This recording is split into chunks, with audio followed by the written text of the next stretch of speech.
Hello guys! Welcome back to our YouTube channel. It's me, Aina. Ngayon nga pala guys, ay magluluto tayo ng ginisang pechay na may itlog. Una nga pala guys, ay ginisa ko muna ang sibuyas at bawang. Pagkatapos, isinunod ko na rin ang pechay.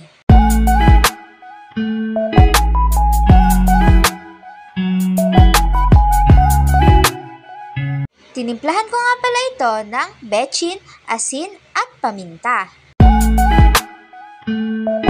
At pagkatapos, nilagyan ko ito ng isang baso ng tubig. At nang kumulo na, inilagay ko na rin nga pala ang itlog.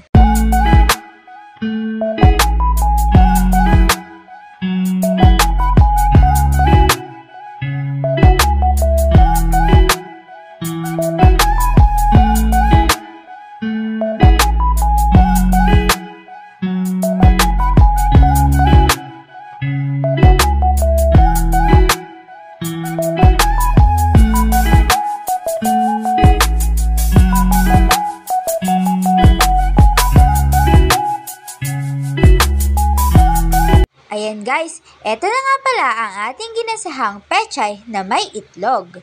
Kain na tayo guys! That's all for today guys. If you like our video, don't forget to buy us a cup of Coke or coffee and see you next time. Bye!